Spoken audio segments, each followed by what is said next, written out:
what inspired you to get into acting? What matters is the story and how you craft it. You've answered a lot of the questions already with that one answer, so that's fine. We'd all love to believe that we walk out of the womb with everything we need to be able to do this and do it well. And once in a blue moon, someone does. But I think for the rest of us, for all other actors, some sort of training is important, not just to better yourself as an actor, but to focus your attentions and focus your intentions in terms of this business. What the hell? Let's do it. To the ironic twist of the unknown. Bottoms up. Cheers. Cheers. Oh. That's nice. You're wearing the necklace. Are you going somewhere? South? Quality control. You told me you were done with that. There are some administrative issues I have to attend to. And what do I do if something happens to you? Baby, nothing's gonna happen to me. And if anything did, you're taken care of. Please subscribe to us on YouTube and follow us on your favourite podcasting platform. Thank you. Hi there, my name is Aisha Bailey. Welcome to Film Forums. I have with me another amazing guest today. Would you like to introduce yourself? Hi, my name is Sarah Minnich. I am a film and television actress known for my most recent work on Army of the Dead. Awesome. So what can you tell us about your background? How did you get into acting in the first place? Well, I've been on camera since literally the day I was born. That was filmed. And I've always really been interested in performing. There's a background of entertainment in my family. My father was a musician and my grandmother was a ballerina. And I've sort of just always loved acting and singing and dancing and putting on little productions. And so about the time that I was a teenager, I started trying to get into modeling. And they said, no, you can't model because you're too short. And I said, okay, sorry. And so then my agent at the time sent me out on an acting audition for a lead role in a feature film called A Spring Break Massacre. And I ended up getting the role somehow. And from filming that specific production, I just fell in love with the process of acting. And I immediately knew that's what I wanted to do. So at that time in my life, I was very young and very confused. And I ran away from home and went to Los Angeles and acted crazy for a while, and then kind of gave up on acting entirely. And about, 3 years later, I decided that I was going to move to New Mexico, which is next to Texas and Arizona, and try to and get a college degree at the time, and then maybe do acting if I thought that I was able to do so.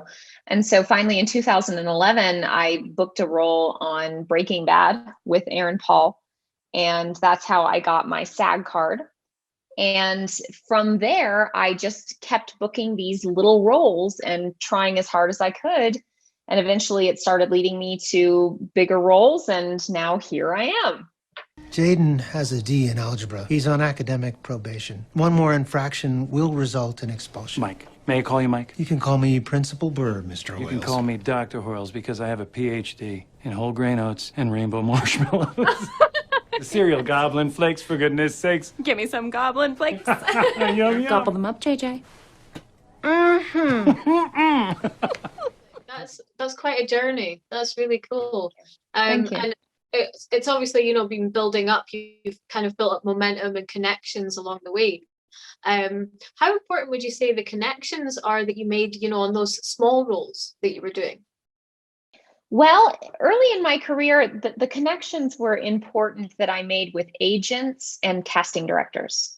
It wasn't so much that I was at a stage in my career where I could, or I had the tools to make connections with producers and directors, because I still wasn't really sure of myself as an actor at that point.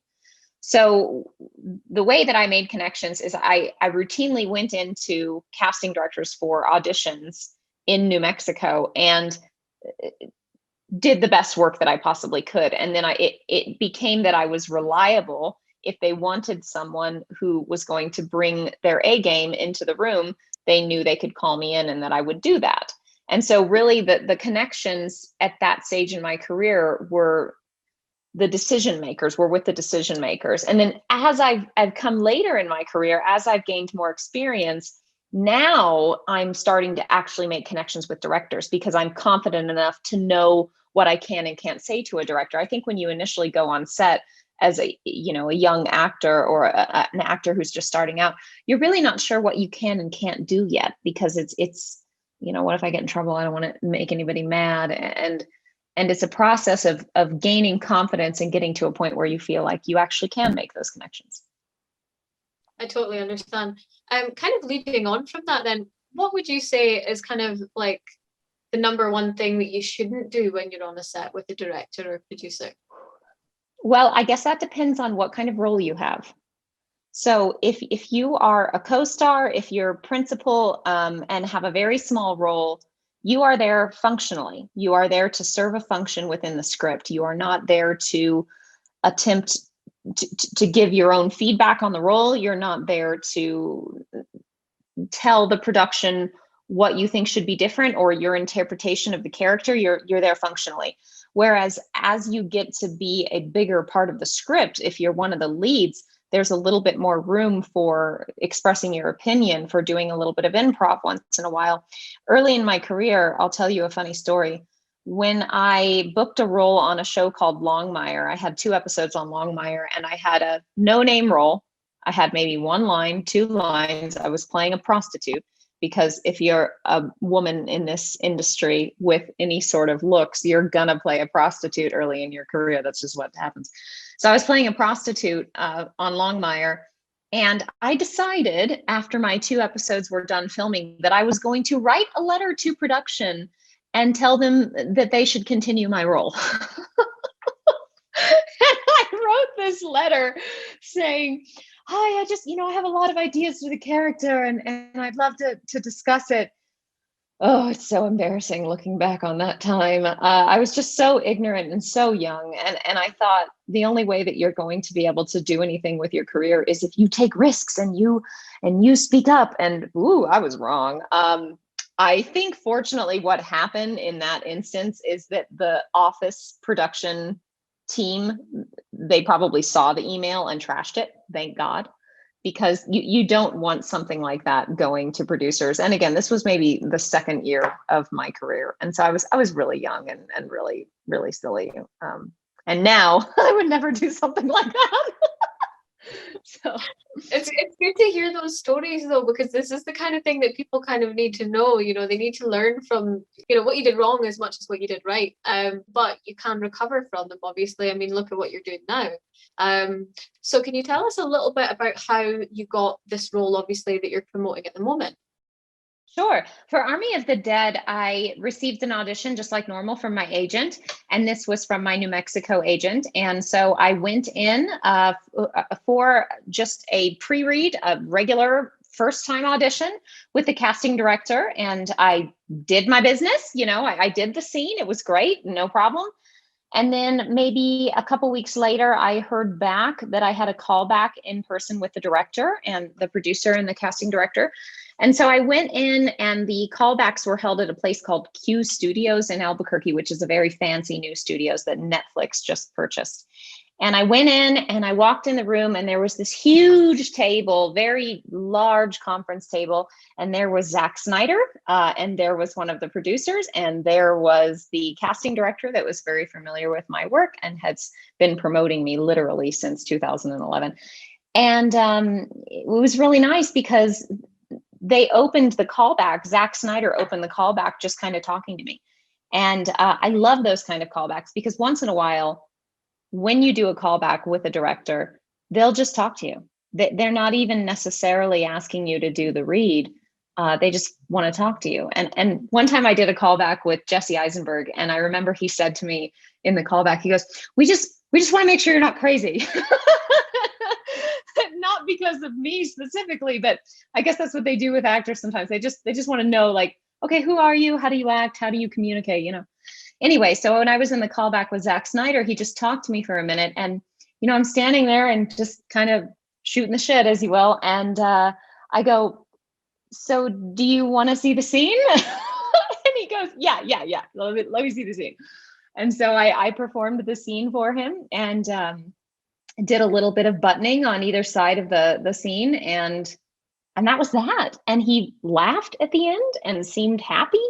And there were 2 other women that I was going up against. And then I got a call.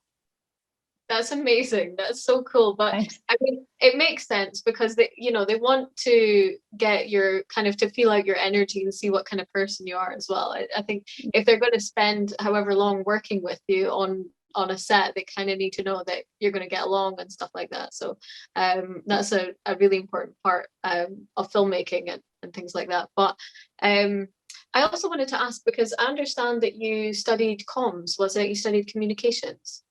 I did. I have a master's degree in communication, a bachelor's degree specifically in interpersonal communication. And the reason that I did this is because when I came out to New Mexico, so let me give you a little background. I got into UCLA when I was 17 as a creative writing major. And I got in and I was prepared to go, and it had been a dream that I was pursuing for years, all through high school. I knew I was going to go to UCLA. That was the only place I applied. That's where I was going to go. And I got in and I did it. And the problem was my parents couldn't afford the tuition because it's very high. And so I couldn't go. And that was kind of what sparked me running away from home and making all of those massive mistakes, which actually I don't think are mistakes. They're just parts of the journey. And anyway, after I did that, I took those couple of years off of college because I was so devastated that I wasn't at UCLA and that the plan hadn't worked out as I had it in my head. And so when I went to New Mexico, I started college at UNM, and I had a choice. I said, well, I really want to be doing acting. That's my dream. But at the same time, I need to get some sort of a college degree. And so my choice was really theater or communication or psychology. And I didn't really want to go into psychology because it didn't quite apply, I thought, as readily to acting as communication did.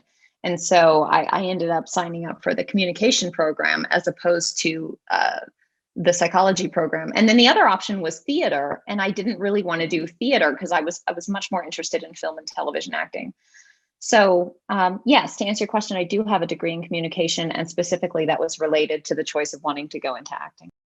Yeah, so what kind of ways do you use your training from comms and obviously transfer it into acting? I probably do know the answer to this because I'm also from a comms background, but for the audience sake, I think it's really important to kind of hear the benefits of having those types of skills. Sure. I use it for character analysis. So specifically, specifically, I look at interpersonal communication and a lot of the theoretical foundations of IPC, and specifically as well, nonverbal communication, and then persuasive communication, otherwise called persuasion, otherwise called rhetoric. And I look at those and use my knowledge, the theoretical framework and foundations that I have to understand what the script is getting at. So, we have these archetypes that occur in scripts, right? We have these character archetypes, and oftentimes there's a fairly predictable pattern about how the communication will go. Sometimes we see new stuff in scripts. We see stuff that we haven't really seen before, and we're like, whoa, okay, that's a big difference. But I really think that in my script analysis, in my scene analysis, in my character analysis, I'm much more readily able to pull off of the knowledge that I have to better analyze that character. No, that's amazing. I can totally see that. For me, it was slightly different, but part of that as well. I think definitely the complex oral communication and things can really help you understand characters, nuances, and also even in auditions and table reads to connect with people, to make that really quick connection that makes them feel like, yeah, this is the person for me. I can work with this person. It's really important. But I did comms with media, so also the PR side of it and things like that kind of helped me to be able to promote myself, rather than, investing quite as much money into, having companies and things do it. So for me, in the early stages of my career as well, that was quite useful. I think it gives you an amazing toolbox of skills, comms in general, whichever side of it you're coming from, and it definitely applies to acting. So it's really cool to meet someone else who's done that. That's amazing. Yeah, I didn't know that was your background. That's so neat. Again, like you said, to meet someone else that's gone that route is always cool. And I've only met one or two other people like that. Yeah, I honestly haven't met anyone. So yeah, this is a first for me. It's really cool. So if we were to talk about your process when you're preparing for an audition, what kind of things do you do to prepare for an audition? Sure. I do script analysis using a lot of Tim Phillips' work. So there's a book Tim Phillips wrote that's called Auditioning for Your Career, Not for the Part, or something like that. That's the title. And I made this spreadsheet from everything he teaches in that book about things to look at in the script. He also calls it Sherlock Holmesing the script. So I do a lot of script analysis. And then in the past year, I've been training with Lesly Kahn, who is an acting coach out of Los Angeles. And she has taught me methodology associated with living within the mindset of the character, not quite method acting, but living within sort of the thought processes of the character. And I don't want to give too much because I think she sort of guards her secrets. But at the same time, having sort of a myriad of different techniques from which to pull in my preparation process has helped me to be able to build a more complete and fuller character. So again, script analysis, and then I work with a group who I just love of phenomenal actors. Rian Sheehy Kelly, I work with him, Joel Ezra Hebner, Alex O'Shea, and Shanae Moore. And I work with those 4 people on a fairly regular basis, like once a day, every day. And we all get together and we put scenes together and analyze them and work them together. And that is a big part of my process these days, working with those people. That's really amazing. So did you guys just create your own little group, your own little kind of acting club, or did you meet them through something else? It came through Lesly Kahn. So we all ended up signing up for Lesly Kahn's intensive back in December of 2020. And we didn't know that we were all going to connect with each other. And then it just ended up being a situation where when intensive was over and then we went to technique clinic, and then we were going to be shifted into our own classes through what she calls ongoing. I sent an email to Lesly Kahn and to her scheduler, and I was like, I want to be with these people, please. And then from there, it just like our group just clicked, and we're pretty tight knit. Again, we rehearse all the time together, and whenever one of us has an audition, it's like a call to action. Okay, I have an audition. Okay, great, we're meeting at this time. And I think that's one of the biggest benefits that, in my opinion, but also my group members' opinions, of training professionally with Lesly Kahn, because it brought us all together, and now we're like this. Mm-hmm.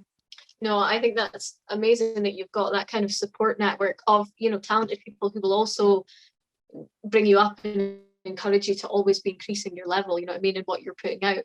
I have a couple of friends that are like audition readers for me, and I just love having them. I never used to have that, and it does make such a tremendous difference when you know that you can just call on people and you're going to be ready for that audition. It's great.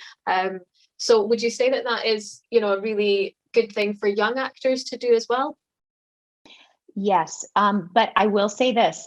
There was a time in my career where I don't think I would have been ready to have, and not necessarily not mature enough, but I don't think that I would have had the tools in my box to be able to hold a group together. And I think as you mature as an actor and as you mature as a human being, your relationships with other human beings and with friends start to make a little bit more sense. And focus changes. You know, when you're very young, you're flighty, right? Human beings are naturally sort of more flighty. Some aren't, but a lot of people are just more flighty and kind of, oh, this, oh, that. Da, da, da, da. But then as you start to mature, you can really hone in on something, focus on it, and use determination and passion to go for one thing. And I was able to find a group of people similar age to me that all have that sort of drive. And the problem is that if you have a group of actors and they're in very different spots in their life, it's hard to maintain that cohesiveness. Absolutely. I can understand that. Obviously, we were talking a little bit about acting coaching as well. And again, that can be quite a big decision for an upcoming actor. Sure. How to choose an acting coach, what to look for, what to avoid, and also cost. Do you have any kind of pearls of wisdom for people who are looking for something there that's really going to concentrate on them? Well, I think this is one of the toughest questions because, okay, so I went for maybe the first 8 years of my career, like, I'm not going to go to a coach. I'm not doing it. Da, da, da. You know, and I was very with that sort of, I know it sounds just complete terrible, and I'm ashamed of myself for having that viewpoint for so long, but I was like, I don't need to go to a coach. I'm not doing that. And it was silliness, right? It was silliness. And finally, when I started actually training, I realized how much I was missing. And I think as young actors, we'd all love to believe that we walk out of the womb with everything we need to be able to do this and do it well. And once in a blue moon, someone does. But I think for the rest of us, for all other actors, some sort of training is important, not just to better yourself as an actor, but to focus your attentions and focus your intentions in terms of this business.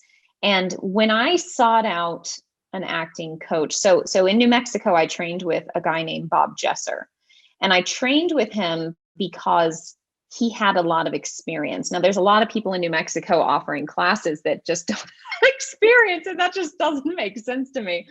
And then in Los Angeles, once I got to Los Angeles, I had a few options. I looked up Berg, I looked up Larry Moss, I looked up Lesly Kahn, I looked up, the Stella Adler, I think it's conservatory. I looked up quite a few different places that I knew were renowned and had a lot of positive experiences from other actors. And I always said, no, I'm going to go for the best training I can.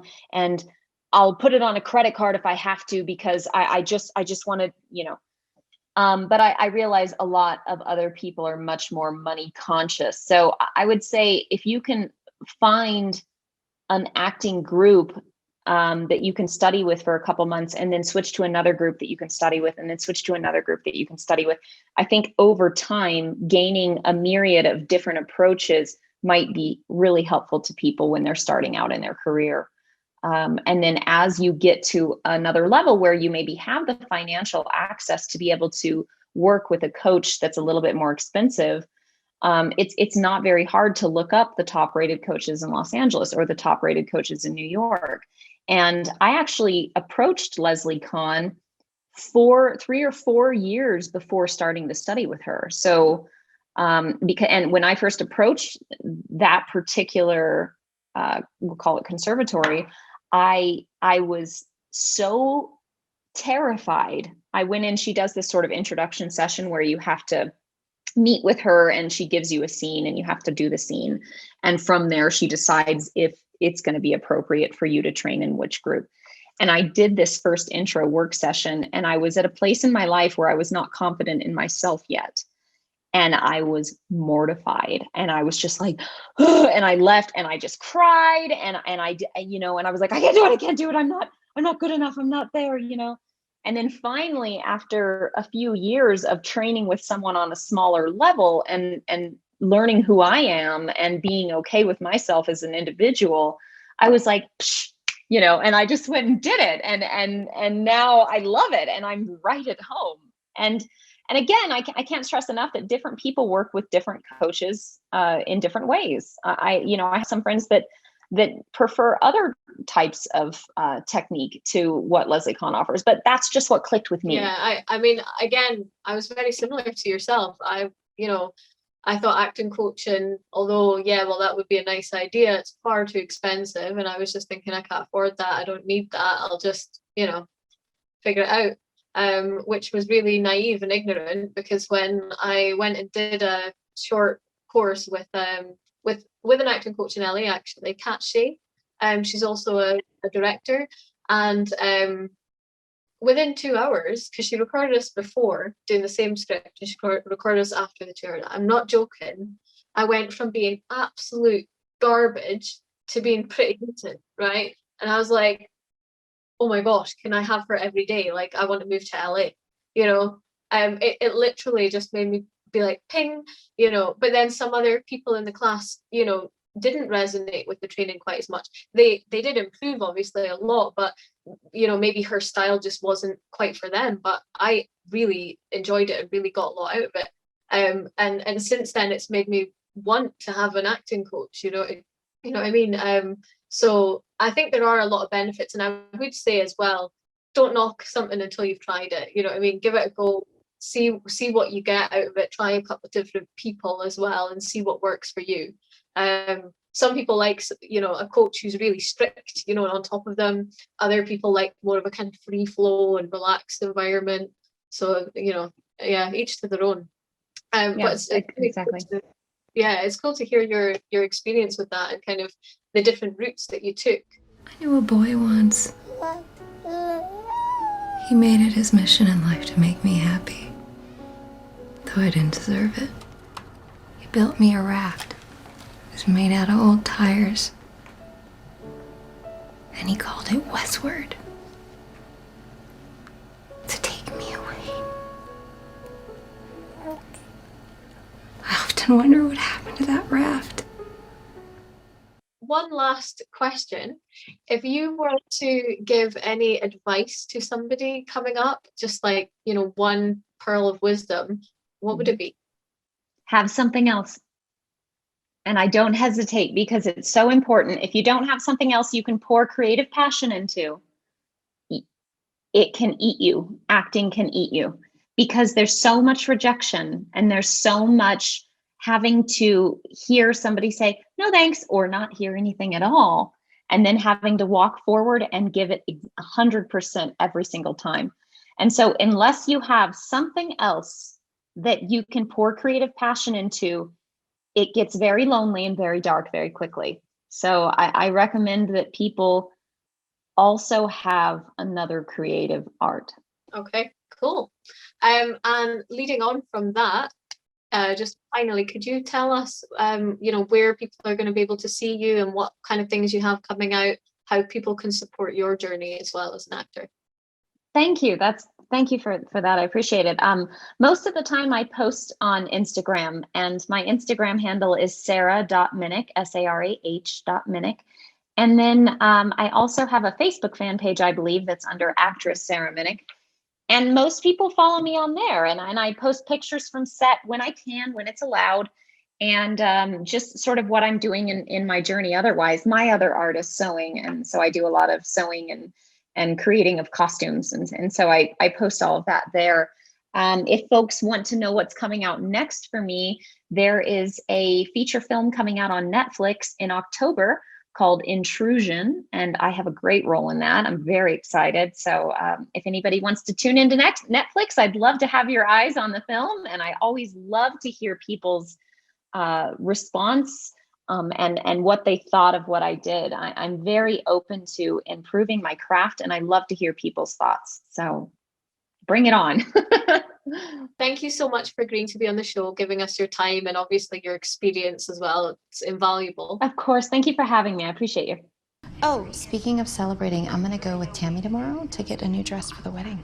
And I want to use the cold card. I got to use it to pay the mortgage on Friday. I thought we were going to use your overtime check. Well, we were, but then we went to the hot springs with your sister. I thought we used the gold card for that. No, the payment for the gold card was late, so it wasn't Okay, processed. well, I need a new dress for the wedding. What's wrong with the dresses you have? What was wrong with the TV you had?